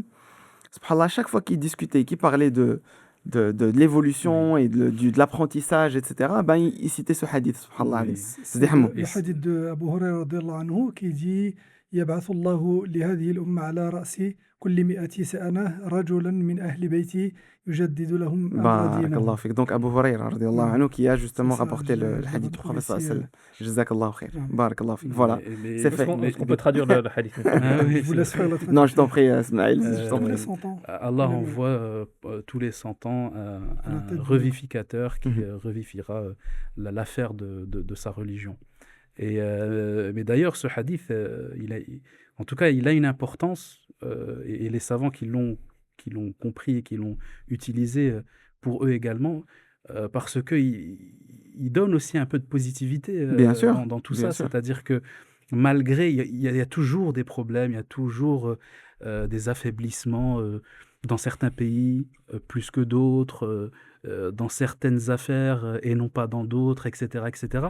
Mais finalement, eh bien, il y a toujours des gens qui seront là pour faire revivre cette religion et pour amener l'islam à une grandeur, même si elle est relative à sa grandeur en tout cas originelle, même si c'est pour quelques années ou quelques décennies, eh bien, c'est quelque chose qui reviendra à chaque fois. Après, les savants, ils ont divergé sur est-ce que finalement, ce revificateur, est-ce que c'est une seule personne ou est-ce que c'est une communauté Ouais. entière? Finalement, en réalité, clairement, une personne n'arrive jamais seule. C'est-à-dire qu'elle arrive parce qu'il y a un mouvement derrière. Exact. Parce que ce même personnage illustre a bénéficié de ce qui a précédé. Par exemple, si on prend l'exemple de Salahuddin al-Ayyubi, pour qu'il y ait Salahuddin, il y a eu bien d'autres avant. Il y a eu Nourdin Mahmoud, il y a eu d'autres grands, grands personnages comme lui, qui ont amené à ce que lui sorte victorieux et soit le symbole de tout ça. Donc oui, il y a un symbole, mais derrière, il y a tout un mouvement, il y a toute une... Et c'est pour ça que justement, il faut regarder, ce qui est intéressant à regarder, c'est vraiment les mouvements généraux. Qu'est-ce qui naît en fait? Ça commence toujours par quelque chose, par un mouvement, par une conscience. On parlait de Justement, conscience tout à là, l'heure. on sent qu'il y a une prise de conscience. Et Subhanallah, on va pas se clairement, on le mentir. sent, oui, en Quand tu effet. vois par exemple dans les mosquées, moi j'ai jamais vu, subhanallah, le nombre Oui, de oui. huffaz, mashallah, le nombre de Clairement. jeunes qui mémorisent le Coran al-Karim à un âge vraiment très tôt, Allahumma barik. Ils s'intéressent de plus en plus aux sciences religieuses. Il y en a même qui voyagent en dehors de leur pays. Cette année, dans notre mosquée, c'est l'année où on a sorti alors pas faire de la pub, hein, mais il y a le plus de Hufat qu'on a sorti cette année. C'est incroyable, Je subhanallah. pense qu'il y a Et plus donc, d'une alhamdoulilah, quinzaine enfin, qui ont terminé. on doit se réjouir de Non, ces infos-là et se dire, khair, Inch'Allah, tu En vois. fait, le podcast-là, il est pas, enfin, en tout cas, la discussion qu'on a là, elle n'a pas pour but de couper les gens de Non, du notre tout. religion ou de Blax. rabaisser ou autre. Blax. Non, c'est pour faire prendre conscience que voilà comment c'était, voilà ce que c'est devenu, et voilà ce qu'on espère On que ça aimerait, deviendra. voilà, à ce à quoi Tu vois, on Et aspire. tu sais, on le voit aussi, je trouve, dans les entreprises. Parce que Oui. quand tu regardes le management, le middle management, comme on appelle ça, les managers de milieu, je vais dire, dans les Mhm. entreprises, il y a quelques années, il n'y avait pas de musulmans dedans. Ah, Oui. Les musulmans, ils avaient des postes Oui, c'est vrai. plus bas dans la Ouvriers. société, ouvriers, Ah. etc., etc. Et puis, ces personnes-là sont venues en Belgique, ont travaillé à la sueur de leur front, et ils ont, malgré tout, leurs enfants, la plupart d'entre eux ont fait des diplômes et ont avancé. Ils sont sacrifiés pour que leurs enfants Et ces aient gens-là, tout on les voit maintenant dans le middle management. Là où on les voit pas encore, c'est dans le Ouais. top management. Ouais. Ça, c'est déjà des choses que je me suis dit, ça. je me suis dit, Il y en a, subhanallah. il y en a intéressant, dans le oui, top c'est management. d'accord. Il y en a, mais il y en a peu. Hein. Il y en a Très peu. Il y en a peu. en Belgique aussi. Hein, C'est ce mais... qu'on disait On tout à aimerait l'heure, en comme voir min fiatin plus. qalila, comme min Ouais. fiatin qalila, C'est et ça. c'est ces gens-là C'est qui, ça. Inch'Allah, on espère. Et il faut Yarab. qu'ils gardent leur religion. C'est Non, aussi ça mais le défi c'est- en ça, en c'est le- chemin. De toute Pour moi, façon, c'est le plus important. on ne peut que constater qu'il y a un vrai lien intrinsèque. C'est-à-dire que il y a un retour justement à un attachement à la religion a nécessairement des conséquences sur le plan civilisationnel. Clairement. En tout cas, pour l'islam, c'est comme ça. Et nous qui croyons en Allah, évidemment que l'on croit en ça. C'est-à-dire Allah Ta'ala, comme tu l'as dit tout à l'heure, Inna Allah yarfa'u bihadha al-kitabi aqwama wa yada'u bihi akharin. Ça, Allah élève des peuples par son livre et il en rabaisse d'autres par celui-ci. Et les savants comme l'imam al-Qurtubi, lorsqu'ils ont commenté ce hadith, ils ont précisé qu'il s'agissait du suivi du livre, non pas seulement dans sa mémorisation, mais dans son application, dans son attachement, à l'attachement à ses règles, à ses principes, à ses enseignements, à ce qu'il nous donne comme enseignement. Et en effet, c'est une vérité absolue. Et nous n'avons eu de cesse que d'expérimenter cette vérité absolue. C'est-à-dire là où nous avons été forts, eh bien, c'est lorsque nous étions attachés à notre religion. Comme l'a dit Omar ibn al-Khattab, il a dit nous sommes un peuple qui a été élevé par l'islam. Et ceci pour indiquer que si eh bien, nous détachons de l'islam, eh bien, nous serons rabaissés. Naam. Et pour rajouter à ce que dit Smaïn et ce que tu as dit aussi à Hamza tout à l'heure, en fait, c'est aussi peut-être ce qui fait qu'il y a une très très forte densité de contenu religieux sur la toile, parce que tout le monde veut y mettre du sien, alors très souvent adroitement et souvent maladroitement par des jeunes, et c'est ce qui nous montre aussi qu'il y a cet intérêt-là, mais de quelle manière je dois faire les choses. Et des fois, malheureusement, les jeunes veulent bien faire, ils vont apprendre un peu, ils reviennent, alors peut-être pour des raisons de temps ou de continuité ou d'effort trop difficiles, ils estiment qu'ils ont pris la capacité qu'ils avaient, la capacité de prendre, et puis ils viennent et ils disent ce que j'ai appris, on m'a transmis que je devais le transmettre, donc je le transmets. Maintenant, il faut d'abord étudier la manière dont je dois transmettre la chose. Et c'est ce qui nous montre aujourd'hui, alhamdoulilah, que comme il dit Sismaïn, on revient grâce à la religion, grâce au Coran. Et c'est juste la manière dont les jeunes le font sur les réseaux. En fait, ce qui nous manque, je dirais, c'est vraiment un peu plus de maturité, notamment sur la relation de cette science qu'on acquiert. Parce qu'aujourd'hui, alhamdoulilah, comme les exemples qui ont été cités par Philippe l'illustre, on commence à avoir des compétences dans la communauté à un certain niveau. On n'a plus que des ouvriers comme à une certaine époque, etc. On a des compétences diverses. Dans les différentes sciences, on a des médecins, on a des enseignants à l'université. C'était l'Europe, bien sûr, dans les pays arabes, on continue à avoir... Exactement. Voilà. Mais c'est quelque chose, on constate ce renforcement, mais ce qui manquerait peut-être pour arriver finalement à quelque chose qui était semblable à ce qu'ont pu connaître les salafs, c'est cette relation entre cette science qu'on acquiert et la religion. Parce que c'est justement, parfois c'est ce qui manque. On apprend, par exemple, on est étudiant, on rentre dans un cursus, etc. On apprend, mais est-ce que on crée ce lien entre ce que j'apprends et justement la religion d'Allah? Est-ce que je vois cet apprentissage comme une adoration? Exactement. Parce que c'est ça en fait qui te fait sortir d'un état où tu apprends par intérêt personnel, c'est-à-dire j'apprends pour avoir un bon job, j'apprends pour... Et ta manière d'étudier va être c'est différente. ça. Voilà, Ton toute ta but manière... est différent. Et ton but est différent. Et c'est de là Et qu'on parle donc de forcément, l'ihsan, de tu te l'excellence, surpasses. etc. Tu te surpasses, tu te sacrifies. Bien sûr. Et c'est justement cette volonté de se surpasser et de se sacrifier qui amène à des grandes découvertes, à des révolutions. Et c'est là on crée des penseurs plutôt que des consommateurs de C'est diplômes et de... Finalement, c'est ça qui manque. On l'a C'est cité ça. vite fait, tu l'as cité aussi, justement, c'est que il y a un hadith du prophète alayhi salatu ça, wasallam qui dit c'est Inna Allah kataba al-ihsan fi kulli shay wa ala kulli shay. Ou kama qal. Que Allah Azza wa Jalla a prescrit entre guillemets l'excellence. l'ihsan, l'excellence ou la perfection, disons ainsi, dans toute chose. Et donc le prophète alayhi salatu wasallam dans la suite du hadith nous dit donc si vous sacrifiez par exemple une bête, eh bien faites-le de la meilleure des façons. Mais de la même façon, celui qui va étudier, celui qui va transmettre, celui qui va travailler, on est censé à chaque fois d'essayer de le faire de la meilleure des façons. Et c'est là où on a encore des manquements. Ouais. Comme tu le dis, on étudie pour le diplôme. Voilà. Et donc, si j'ai eu 60% ou je voulais la distinction, la grande distinction, mais j'ai pas étudié, fils habilillah. On J'ai est des étudié- consommateurs de Oui, cursus en fait. Voilà. Et de diplômes. Et on est juste à la recherche que de ça, que de cela. Il y en a qui sont Exactement, qui ont ça. Mais oui, c'est tout ça à qu'il fait. faut essayer de réentretenir. Oui, c'est ça. C'est là l'éducation, l'élément éducatif Ça qu'il qui faut est subtil. rajouter, en fait, c'est ça. Et après, ça passe aussi par un travail sur soi, se poser les questions de pourquoi est-ce que j'apprends, même quand il s'agit de sciences profanes. Parce qu'en fait, c'est ça aussi le problème, c'est qu'on a tellement Scinder les choses. Voilà, on a tellement scindé le religieux du profane que lorsqu'il s'agit de religieux, attention, faut être sincère, faut être ceci, etc. Mais quand on est dans le profane, on dirait il n'y a plus de limites, il n'y a plus de... Et c'est justement ça le problème. C'est ça, exactement. Mais je trouve que tu as bien amené la chose de dire on a scindé les choses et c'est la vision européenne, je vais dire, ou de la chose. Oui, c'est de dire, il faut scinder, on scinde scinde la religion, ça nous influence aussi. la religion doit être scindée de la société, etc. etc. Or que nous, musulmans, nous vivons par notre... Qu'on le veuille ou qu'on ne le veuille pas, que les gens soient contents ou ne sont pas contents, nous vivons par notre religion. Et donc nous étudions, normalement celui qui étudie, le jeune qui étudie, peu importe ce qu'il étudie, les mathématiques, la physique, la chimie, etc., il doit mettre cette même sincérité qu'il étudierait le Coran. Alors c'est pas la même chose au niveau, on est d'accord, mais de la mettre aussi en se disant, je vais étudier ça pour...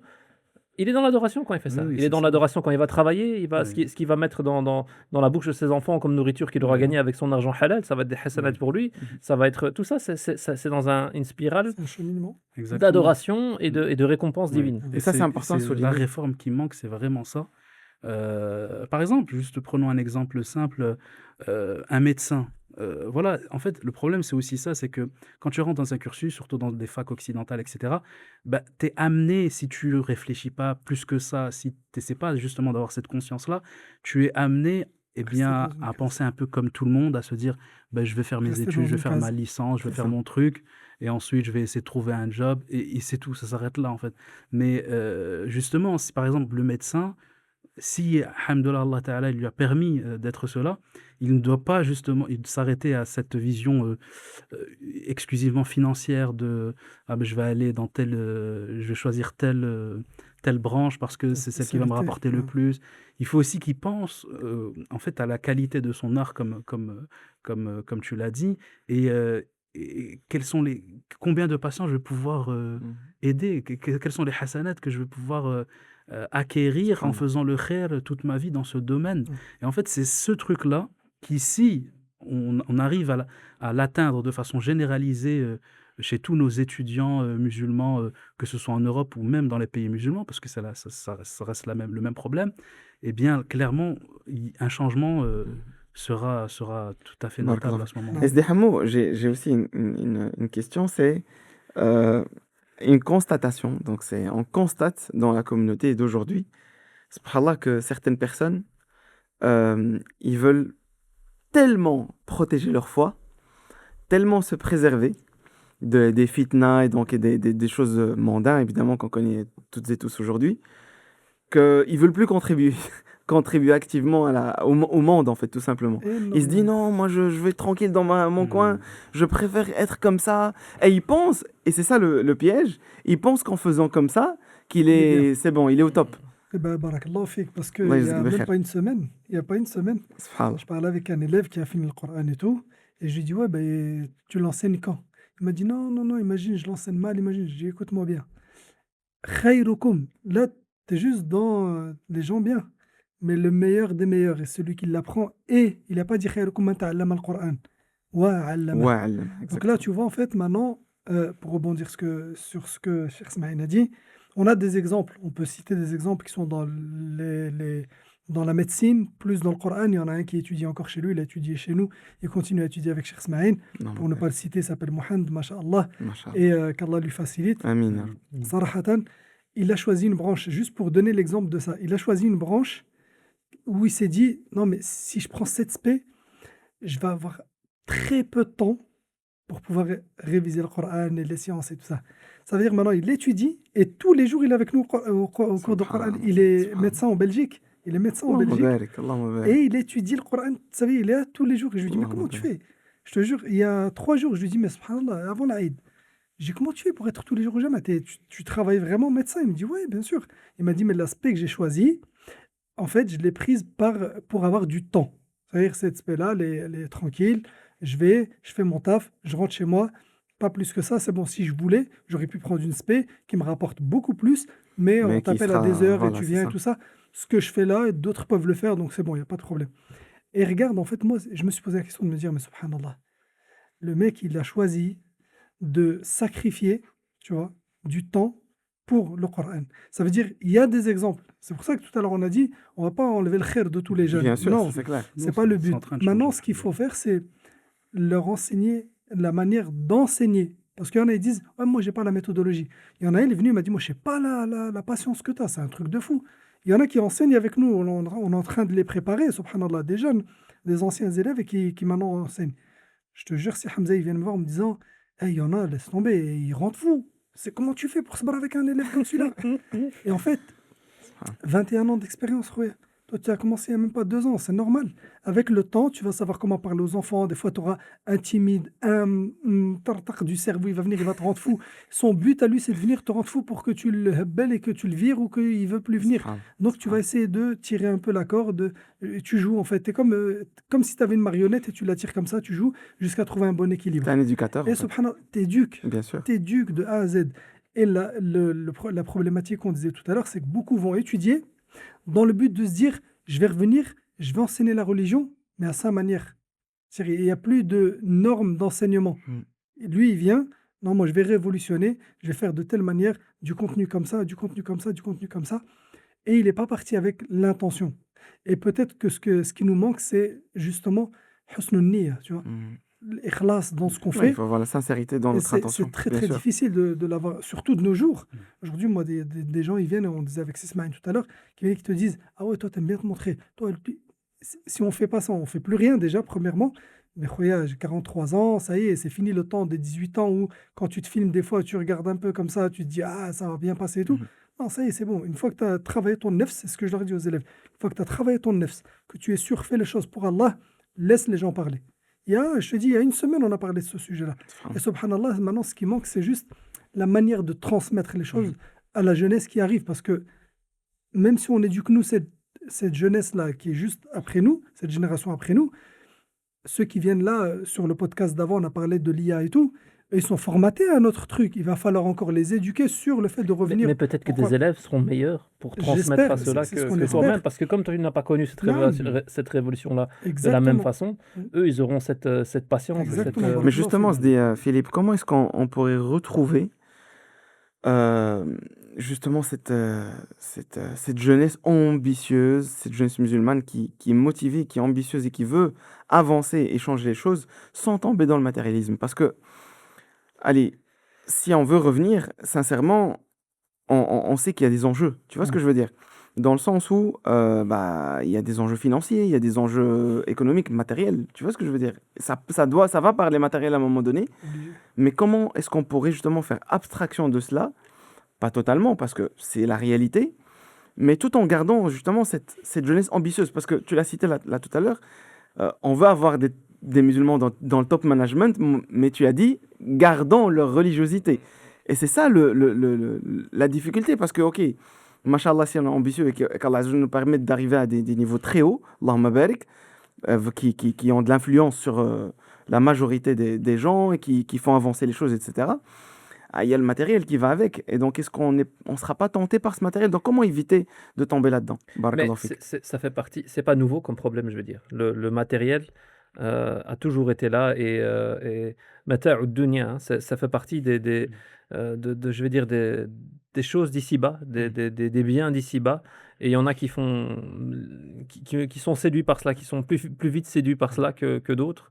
Et au plus on va avoir de l'argent ou accès à de l'argent, au plus notre nefs il va être mis à l'épreuve, au plus c'est facile entre guillemets d'avoir parfois je vais dire certaine religiosité quand on est dans un moment plus difficile où on se dit: «Beh, on n'a plus qu'Allah» entre guillemets pour nous sauver. Et puis après, une fois qu'on a de nouveau de l'argent et qu'on a de nouveau et Allah Azza wa Jal le cite en exemple parfois aussi dans le Coran Karim, lorsqu'il retourne sur le rivage, il retourne à ses adorations autres qu'Allah Azza wa Jal, wal iyadhu billah. Mais c'est ça la vie et le test نعم d'ici-bas. C'est qu'au plus on a l'argent est un test, les enfants sont un test, l'épouse est un test et il faut réussir ces tests-là. Et donc fatalement, ça c'est pas facile, ça fait partie des tentations et aux musulmans d'essayer de les dépenser de la meilleure des façons. Mais tu as raison quand tu citais là tantôt le frère hafidahullah, que tu as cité là qui renonce à une partie, ça prend un exercice. Moi je vais prendre je vais pas trop partager des trucs personnels, mais c'est un moment que j'ai eu aussi dans ma carrière où à un moment et c'est subhanallah azza wa jal, c'est un frère, hafidahullah, qu'Allah le préserve, c'est pas le frère آمين le plus religieux que je connaisse. Et qui un jour m'a dit, moi je montais dans ma carrière et j'avais la possibilité encore de monter, pour arriver dans le top management, dans le bas du top management. Et ce frère-là, à un moment, je lui parlais de ça. Et lui, il m'a dit, Bnia, il m'a dit, si tu fais ça, tu vas gagner combien en plus? Je lui dis, je sais pas, Attends, X euros. Hein. Et il dit, et tu vas pas te prendre trop de temps. Et cette discussion que j'ai eue avec lui, ça va? ça m'a fait un déclic. Agib, hein, ça m'a fait un déclic où je me suis dit, en vérité, c'est vrai, je vais gagner quoi? 500 euros en plus par mois, machin. Peut-être que pour les gens qui regardent, on Ouais, dit, oh, plus de 500 euros. Mais responsabilités, quand plus on a de... 40 ans et qu'on a une carrière derrière soi alhamdoulilah, 500 euros en plus, 500 euros en moins, c'est pas ce qui fera la c'est pas ce différence qui fera des grandes différences comme il me disait, il me dit quoi, tu vas partir une fois en plus en voyage par an avec tes enfants, ou mais ça va avoir quoi comme impact sur toi-même, tu vois? Et je lui dis: «En vérité, tu as raison». Et je dis: «En fait, je vais sacrifier même une partie de ma famille parce qu'une fois que tu arrives avec des très grandes responsabilités, tu dois sacrifier certaines choses Ah, et bien sûr sacrifier mon Être mon disponible apprentissage tout le temps. religieux». Parce que je reviens à ce que tu disais, de se dire: «Bah oui, bah, je pourrais plus aller au cours, je pourrais plus faire ceci, je pourrais plus faire cela parce que je dois passer mes soirées à travailler plus tard. Le lundi, je serai, au nord de la Belgique, le mardi, je serai au sud» et ouais, c'est cetera et cetera. incroyable Non, ça- Et c'est des choix qui viennent à un moment. Alors il y en a qui peuvent faire ce choix-là, il ne faut pas repousser si on a les capacités de le faire mais il faut voir le projet qu'on a. C'est quoi ton projet, toi, dans ta vie? Est-ce que tu as un projet d'apprentissage religieux? Est-ce que tu as un projet de monter dans la société de cela? Mais surtout, toujours garder sa religiosité avec soi et de garder son identité. En fait, c'est notre identité qu'on ne doit pas perdre là-dedans. C'est ça qui est exactement important. on doit pas être schizophrène Ouais, mais c'est exactement. vrai subhanallah Exactement. c'est Si je vrai peux hein, on est aussi, musulman à la maison et puis quand on part au boulot ça devient exact. autre chose et non blax je t'en Ouais, prie si SDH si je peux, si Hamza, peut-être, Inch'Allah, en tout cas, je l'espère servir d'exemple aux jeunes, c'est pour te parler de mon cas personnel. Moi, ça a été vraiment, vraiment, vraiment. J'étais pris vraiment en dents de scie dans un choix. C'est que je travaillais en Belgique, je gagnais très bien. Et c'est Philippe, lui, il a fait concession de 500. Moi, j'ai fait concession de 1500. Allahumma barik Et je suis revenu pourquoi? Parce que bah, Allahumma barik à Roubaix, je venais d'arriver à Roubaix. J'ai vu la ferveur qu'il y avait religieuse et tout. Moi, je viens d'une petite ville, Maubeuge. Je me dis, attends. Et quand j'arrive à Roubaix, je vois toute cette ferveur-là de Coran, de trucs et tout. Je me dis, mon hifd, il est très faible. Faut que... Je te jure, mais vraiment, je me questionnais énormément. Et à un moment donné, j'ai tenu pendant presque 5 ans. Et j'ai fait 3 ans en Belgique. Et après, j'ai fait, astaghfirullah, 4 ans en France. Et après, j'ai dit non, stop, ça peut plus continuer. J'ai abandonné le travail pour me consacrer totalement à subhanallah l'enseignement du Coran. subhanallah Et là où on va éduquer nos jeunes, en fait, et les jeunes ont raison de se poser cette question-là, parce que comme il a dit là, Philippe, c'est toujours ce côté financier qui revient. Moi, c'est Smaïni peut te dire, pendant une période, j'étais pas au fond du gouffre, j'étais au fond du gouffre. Et si et quand je demandais de l'aide, on me jetait une pelle pour creuser. C'est pas honte et Saraha. C'est pour ça que quand tu dis comment donner motivation à nos jeunes de monter, ben à un moment donné, comme tu l'as dit, cette question-là revient toujours sur la table. Côté financier, si tu mets quelqu'un à l'abri financièrement, quand je dis à l'abri, c'est il subvient à ses besoins, c'est ça alhamdoulilah. exactement Ni plus ni moins. Je ne cherche pas à être riche.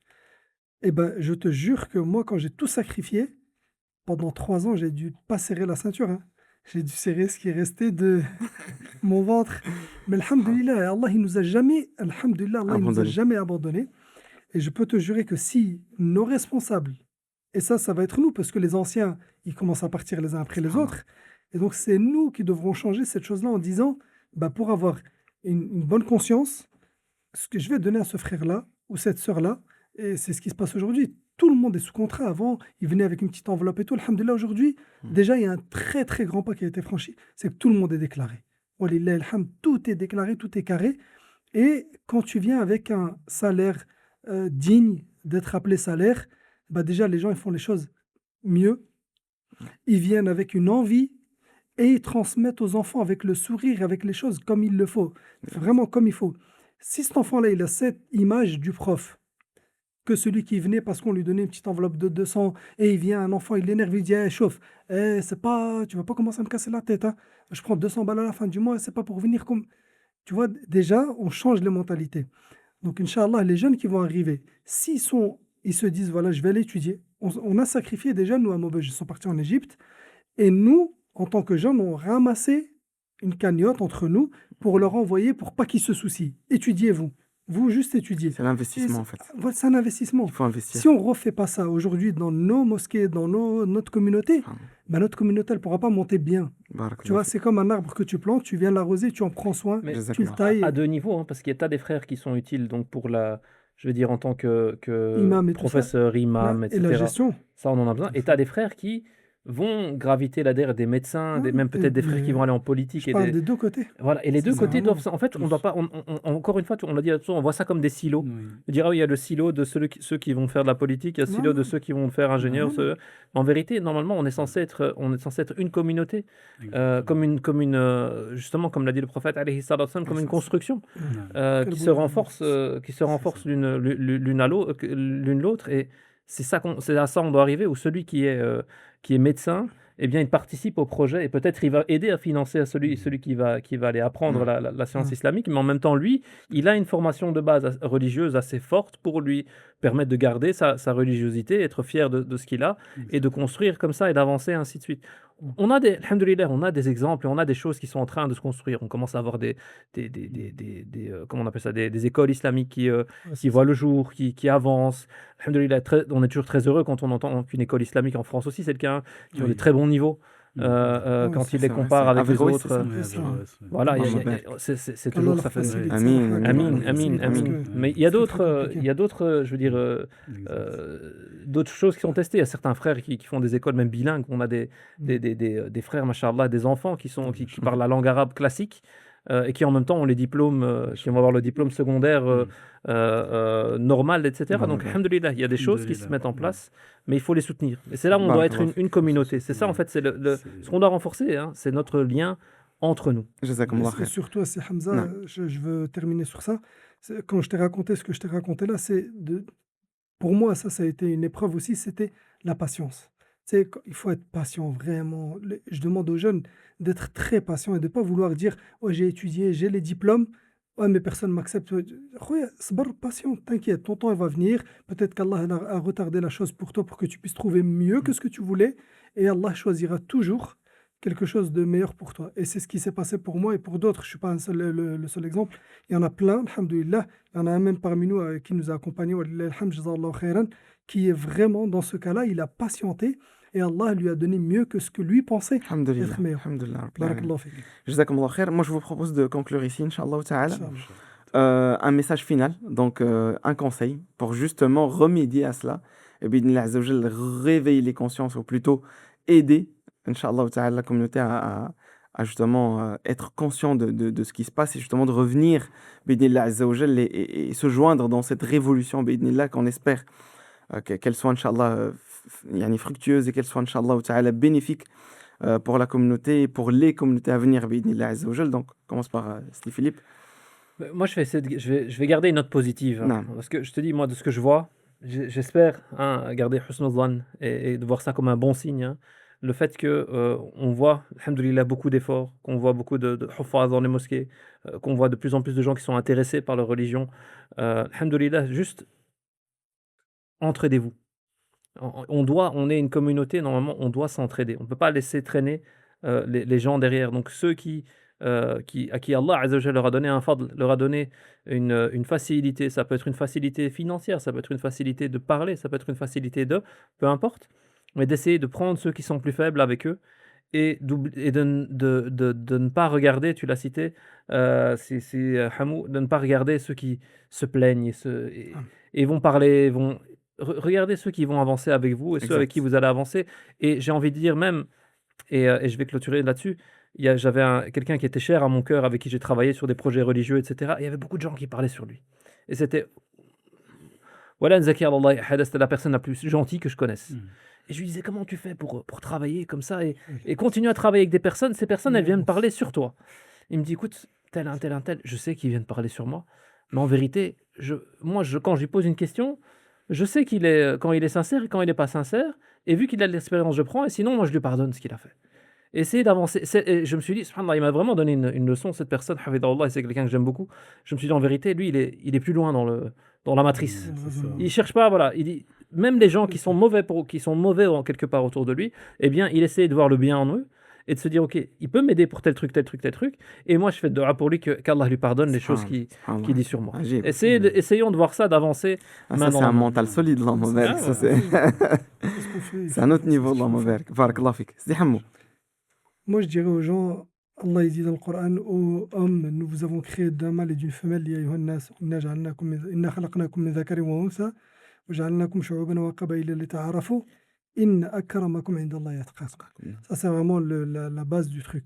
Ça veut dire que dans tout ce qu'on fait, on doit craindre Allah subhanahu wa ta'ala. Il dit, nous vous avons créé d'un mâle et d'une femelle, et nous avons fait de vous des nations et des tribus pour que vous entreconnaissiez le plus noble d'entre vous auprès d'Allah et le plus pieux. Qu'Allah est certes omniscient et grand connaisseur. Moi, je pense que Sarahatan, ce verset-là résume un petit peu comment notre communauté doit être. Ça veut dire que même si je pense que lui est meilleur que moi, ben moi je vais essayer d'être meilleur que lui, mais tout en gardant, c'est pas de l'orgueil, mais en gardant le bon soupçon de lui, en demandant à Allah subhanahu wa ta'ala qu'il le rende meilleur que moi, parce que un musulman, un bon croyant, il ne veut pour son frère que ce qu'il veut pour lui. Donc, veillez du bien aux gens pour qu'Allah vous veuille du bien, Inch'Allah. Eh bien, moi, je dirais que, pour résumer, je dirais que ce qu'il faut, c'est véritablement un sens du sacrifice pour que la parole d'Allah soit la plus élevée. Et nécessairement, ce sens du sacrifice passe par le fait d'œuvrer. C'est-à-dire qu'on ne peut continuer à rester consommateur et à toujours attendre que les gens font et que les gens fassent à notre place. Il faut œuvrer. Il y a tellement de projets en fait à mettre en place pour élever cette communauté et apporter des facilités là où il n'y en a pas. Eh bien, que tout est à faire.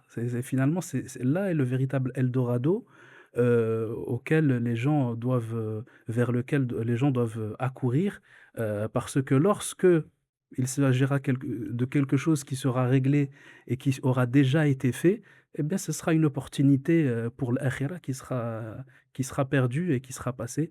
وَقُلِ اعْمَلُوا فَسَيَرَى اللَّهُ عَمَلَكُمْ وَرَسُولُهُ وَالْمُؤْمِنُونَ. Dit œuvrez et Allah verra votre œuvre ainsi que le messager et les croyants. Et ça, ce sens du sacrifice commence dès le départ. Il commence dès l'éducation, dès la recherche de la science. Et ça aussi, c'est quelque chose qui est important parce que une mauvaise mentalité dès le début ou une mauvaise éducation qui nous amène justement soit à un certain matérialisme, etc., c'est ça qui finalement va nous faire dévier en fait. C'est-à-dire que là, au départ, tu as toutes les compétences, tu as tout le potentiel, mais en fait, tu le gâches par des intérêts mondains ou ce genre de choses. Et ça commence dès l'éducation et ça commence dès lors que l'on est face à son professeur.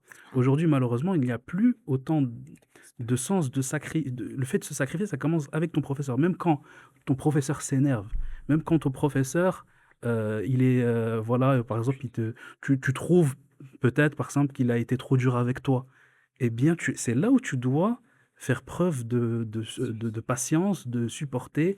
C'est là où commence le sacrifice. C'est toi, tu veux cette science, tu veux acquérir cette science, eh bien, tu dois accepter tout ce que cela implique. Si maintenant cette personne-là, je sais que c'est le meilleur dans son domaine, même si parfois il est trop dur avec moi, je l'accepte. Je l'accepte parce que j'ai un objectif qui est très clair. Et alors, Inch'Allah Ta'ala, si tu as été humilié par ton enseignant, eh bien, lorsque tu grandiras, tu feras partie des gens qui sont élevés, qui sont nobles, comme le disait un certain nombre de salafs, comme Ibn Abbas et d'autres, qu'ils ont été humiliés lorsqu'ils étaient étudiants. Et lorsqu'ils sont passés de l'autre côté de la barrière et ils sont devenus enseignants, eh bien là, ils ont acquis eh bien, cette révérence qu'ils n'avaient pas auparavant. Et ça, c'est un conseil important pour justement acquérir l'éducation qu'il nous faut pour faire les bons choix, les choix de projet, les choix pour qu'Allah Ta'ala nous guide vers les meilleures choses qui profiteront aux musulmans ici-bas, mais qui me profiteront de façon éternelle dans l'au-delà. Je rajoute juste un point pour faire une petite pensée à notre cheikh et grand frère, Eric Younous, hafidahullah, qui disait ton cheikh, on ne demande pas qu'il ait de la méthodologie ou qu'il ait de la pédagogie. Ce qu'on demande, c'est qu'il ait de l'ilm. C'est qu'il ait la science. C'est exactement vrai. Et si toi, tu ne sais pas patienter, comme tu l'as dit, si tu ne sais pas patienter, eh bien, c'est qu'Allah t'a haram cette science. Voilà, c'est C'est qu'Allah t'a... C'est difficile, mais il faut l'accepter. C'est difficile à dire. Non, mais c'est vrai, subhanallah. Jazakumullah khair, hafdakumullah wa ra'akum. Franchement, c'était un plaisir. Allahumma barik. Qu'Allah Azza wa Jal vous préserve et qu'Allah subhanahu wa ta'ala vous récompense. Et qu'il fasse en sorte, Inch'Allah, qu'on bénéficie de votre savoir et qu'il fasse en sorte que vous acquérissiez, Inch'Allah ta'ala, un bon savoir également. Parce que ça, c'est important, subhanallah. Il faut savoir que le savoir, c'est un rizq. Il faut savoir que le savoir, c'est un rizq d'Allah, subhanahu wa ta'ala, et qui n'est pas donné à tout le monde. Et c'est pour cela qu'il ne faut pas oublier de demander à Allah Azza wa Jal de nous accorder ce rizq, qui est le savoir. Parce que ça a été dit dans le Coran al-Karim, Allah subhanahu wa ta'ala, il l'a clairement dit, وَقُلْ رَبِّ زِدْنِي عِلْمًا, et demande, dit, Ya Allah, accorde-moi une science bénéfique, accorde-moi plus de science, plus de savoir. Et donc, barakallahu fikum, il faut qu'on aille dans ce sens-là, Inch'Allah ta'ala, et demander à Allah Azza wa Jal qui nous accorde une science bénéfique et qui nous accorde surtout la sincérité dans l'acquisition de celle-ci, Inch'Allah ta'ala. Alors, avant de clôturer, moi j'ai juste envie de vous rappeler que d'Ariftan Prod a mis une cagnotte Tipeee, donc depuis un certain moment maintenant, alhamdoulilah, qui vous permet de faire des dons, Inch'Allah, pour supporter et investir dans le projet d'Ariftan, bi'idhnillah azza wa jal, pour justement soutenir les différentes charges, que ce soit le loyer du studio, que ce soit le matériel utilisé pendant tous les podcasts ou les autres projets, ainsi que la diffusion et tout ce qui est lié au déplacement de la camionnette quand on fait par exemple des couvertures on va dire de conférences, etc. Donc barakallahu fikum, tout cela rentre dans les charges du projet. Donc si vous voulez participer, avoir Inch'Allah ta'ala cela comme une sadaqa jariya, car certes bi'idhnillah azza wa jal, par la permission évidemment d'Allah subhanahu wa ta'ala, tout ce qui est produit par ces vidéos et par ces projets tournera Inch'Allah ta'ala de façon indéterminée, c'est seul Allah azza wa jal qui le sait. Et bien en plus ces choses-là tournent sur internet, sur la toile, évidemment s'il y a des récompenses en bonne action, eh bien vous en bénéficierez également, Inch'Allah ta'ala, ici-bas et dans l'au-delà, bi'idhnillah azza wa jal. Donc n'hésitez pas, barakallahu fikum, c'est une cagnotte qui vous permet de faire des dons récurrents, donc par mois. Peu importe le montant, ça peut aller des cents jusqu'à des centaines, jusqu'à des dizaines, des milliers d'euros. C'est vraiment par rapport à votre capacité, Inch'Allah ta'ala. Partagez l'info autour de vous, qu'Allah Azza wa Jalla vous préserve. Moi, je remercie du fond du cœur mon frère Philippe, mon frère Hammou et mon frère Ismaël, mashallah, pour leur présence et pour leur persévérance, mashallah ta'ala, qu'Allah Azza wa Jalla les récompense. Je t'en prie. Petit remerciement à tous les auditeurs qui nous ont suivis. Ça, c'est vrai, aussi, qui nous ont suivis, exactement. En espérant qu'Allah Azza wa Jalla nous permette de revenir, Inch'Allah ta'ala, en septembre, fin août, début septembre, Inch'Allah, avec plus de contenu et du contenu de qualité, avec nos invités de qualité. Ya Rabbi, Inch'Allah ta'ala. Et je pense qu'il y a encore quelques épisodes de Sira, donc ils vont, Inch'Allah, suivre. Donc peut-être une ou deux encore à voir. Mais Inch'Allah ta'ala, c'est avec cela qu'on clôturera du coup la Sira du prophète sallallahu alayhi wa sallam. On est déjà au 9e épisode, et donc je pense on arrivera plus ou moins au 11e. Et on clôturera bi'idhnillah azza wa jalla à ce moment-là. En tout cas, barakallahu fikum, je vous remercie du fond du cœur également pour votre attention, mashallah, que vous nous avez accordé. Tous les messages juste extraordinaires et magnifiques, Allahumma lakal hamd, que vous nous envoyez à chaque fois. Mashallah, tabarak ar-Rahman, votre engouement qui est juste très beau à voir, Allahumma barik, autour du projet d'Arrive-Temps. Donc c'est pour cela justement que moi, le premier, je vous incite, Inch'Allah ta'ala, à faire partie de cette communauté, à faire partie de ce projet, Inch'Allah ta'ala, pour qu'on puisse avancer tous ensemble, car on le fait certainement pour une seule et unique raison, c'est la satisfaction d'Allah subhanahu wa ta'ala. Sachez que ce soit Philippe, Hammou, Ismaïl, moi-même, ou même toute l'équipe d'Arrive-Temps, Wallahi al-Azim, déjà on reçoit aucune récompense matérielle par rapport à ça. Bien évidemment, d'Arrive-Temps, mashallah, il nous traite comme des rois, Allahumma barik. Mais attention, tout l'argent qui rentre pour le projet, eh bien, il est investi dans le projet. Ça veut dire quoi ? Ça veut dire qu'on essaye de vous fournir la meilleure qualité possible, parce que de l'autre côté, eh bien, sachez que les shayatins, ils ont aussi beaucoup de travail à faire, c'est-à-dire qu'ils vont investir à fond, vous sortir des qualités de malade, de 8K, 10K bientôt ou autres. Ils vont tout faire pour justement hypnotiser les gens, pour justement nous faire dévier. Eh bien, nous, alhamdoulilah, on essaye de contrer cela par le bien, tout simplement. Et si eux, ils font le mal bien, ben nous, on va faire le bien encore meilleur, Inch'Allah ta'ala. Donc, cela se fait justement grâce à Allah Azza wa Jal, évidemment en premier, thumma, le fait qu'Allah vous facilite et que vous puissiez faire partie, Inch'Allah ta'ala, de cette aventure en investissant, en parlant autour de vous, Inch'Allah ta'ala, qu'Allah vous facilite, qu'Allah vous préserve. Uhibbukum fillah, je vous aime en Allah subhanahu wa ta'ala, et à très très vite. Wassalamu alaikum wa rahmatullahi ta'ala wa barakatuh.